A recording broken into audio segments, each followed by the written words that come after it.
la foresterie, c'est sûr, c'est le gagne-pain des gens par chez nous, puis ça. Mais qu'est-ce qu'on entend souvent parler ces temps-ci, c'est un peu de mésinformation, puis les gens ne comprennent pas ou ils ne réalisent pas que la forêt est renouvelable. C'est pas comme une autre ressource naturelle comme les métaux ou le pétrole qui est non renouvelable, mais la forêt est renouvelable.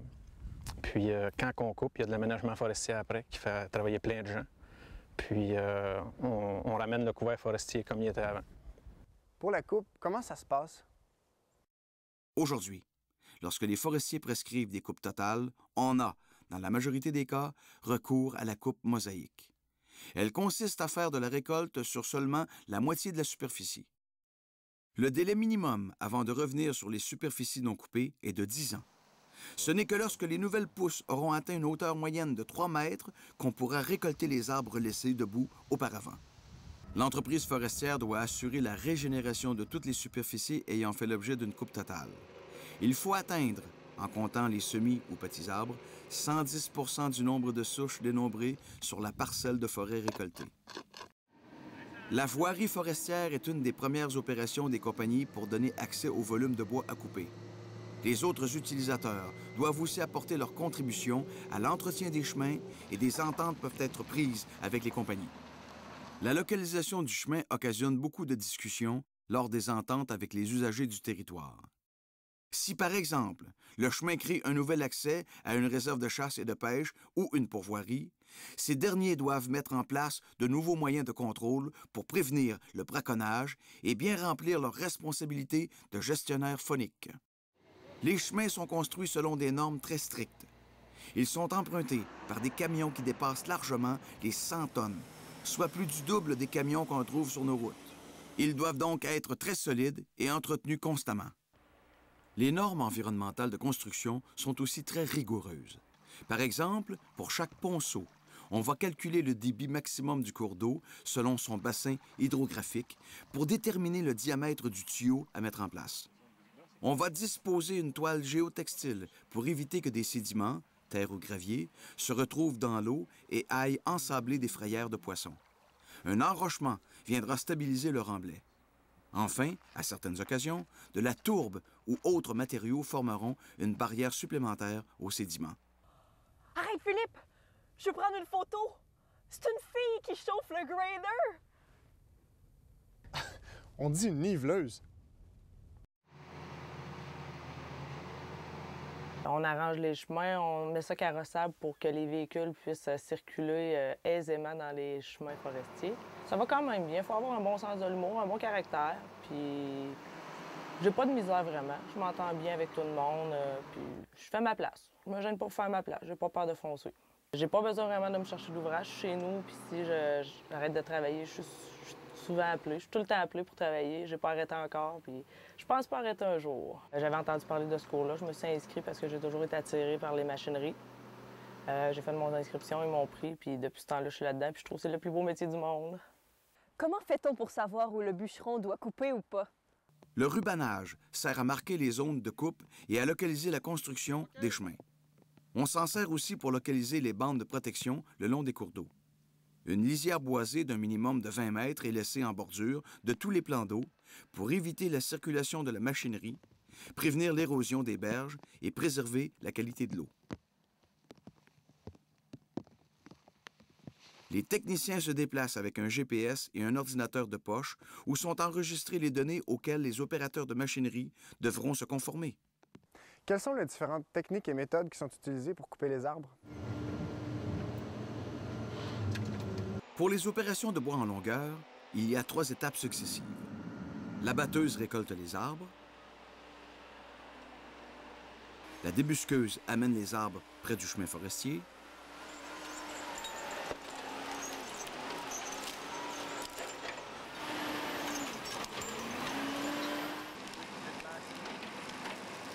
Les brancheuses, comme son nom l'indique, enlèvent les branches et la tête des arbres.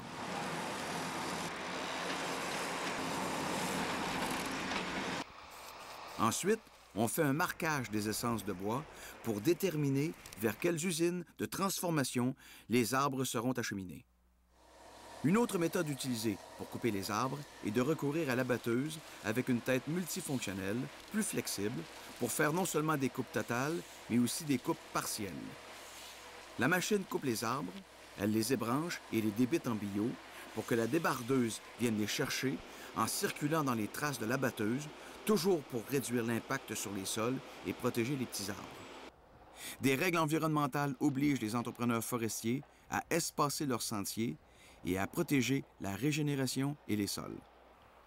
Depuis 1998, cette exigence du ministère en matière de protection a permis de descendre de 33 % à 20 % les superficies qui ont besoin de reboisement.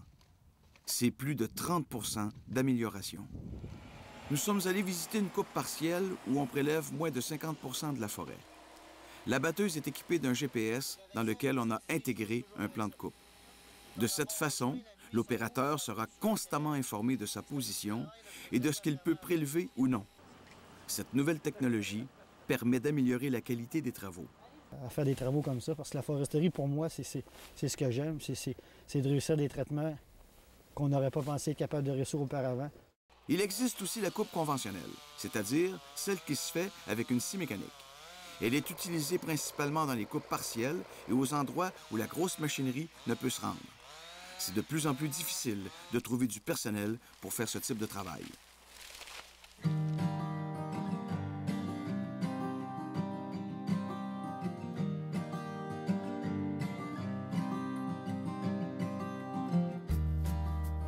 L'aménagement écosystémique, c'est une foresterie proche de la nature. C'est-à-dire c'est une foresterie où on essaie de maintenir le caractère naturel des forêts tout en allant piger des ressources, matières ligneuses, faune, etc. Cette idée-là de garder la forêt proche de la nature, ça veut donc dire que ça nous implique d'avoir une compréhension de ce qu'était la forêt pré-industrielle ou avant que l'homme commence à la couper. L'État et les régions reprennent la responsabilité qu'avant on déléguait à l'industrie. Je pense que c'est un geste important. La régionalisation, la prise de contrôle des populations régionales de leur foresterie est un pas politique important. Contrairement à ce qu'on peut penser, c'est que la crise forestière est en train de créer des opportunités d'emploi pour développer des nouvelles solutions.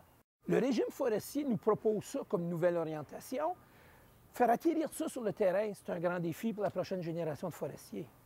Comment ça se passe aujourd'hui dans les camps forestiers? On produit environ 500 000 mètres cubes de bois, environ 400 résineux puis 100 000 feuillus. Pour ça, on a 4 batteuses bois longs qui travaillent jour et nuit sur environ 38 semaines par année. On a une équipe de gravier qui fait environ 124-130 km de gravier par année. Pour 200, nos chemins d'hiver, on frappe pas des fois 180-200 km par année, rien que de construction de chemins. Là, on est 150 présentement. Ouais, 3 repas par jour. Le matin on commence de bonne heure. Ceux qui avaient se lever de bonne heure, on se lève de bonne heure. On commence à 3 heures. Je suis concierge. Je fais ça depuis... C'est ma 19e année que je fais ce travail-là. La seule présence féminine au camp, et c'est quelque chose de très agréable à vivre. Les travailleurs sont très corrects avec moi, là, très respectueux. Ça, j'ai aucun problème avec ça, là. Je travaille dans le milieu forestier. J'ai l'équipement qui sert à faire la construction de chemin puis l'entretien de chemin ici au niveau du camp. Une journée typique, on peut dire, on se lève à 5 heures puis on se couche à 9h30. C'est ça. C'est enrichissant. C'est du monde que tu travailles, que faut que tu briques. C'est un beau problème, un maudit beau problème, là. Ça veut travailler. Oui, puis on n'est pas stressé. Je veux dire, il n'y a pas personne qui nous stresse. C'est évolué, c'est le jour par nuit. Tellement que c'est évolué. Dans tout. Dans le fournissage, dans les conditions de travail. Puis, ils ont 4 choix. Le soir, ils ont tout le temps un rôtisseur, une plaque ou je sais pas quoi, mais ce qu'ils veulent. Comme à soir, c'est de la pizza, aux fruits de mer. Ils font le lunch le matin, les gars. C'est les autres même qui le font. Fait que s'il n'est pas bien fait, c'est eux autres qui se critiquent. En gros, c'est une vie assez agréable à vivre. J'ai entendu que c'est pas tout le monde qui peut vivre une vie de groupe comme ça dans un camp forestier, mais dans mon cas, ça a été assez agréable. Puis, ça a été ma vie. On travaille beaucoup en ce qui concerne la sécurité, parce que le travail en forêt, c'est quand même un milieu de travail très dangereux. L'infirmerie, dire soigner les travailleurs, heureusement, c'est une minime partie de mon travail parce qu'on n'a pas beaucoup de blessés, donc c'est...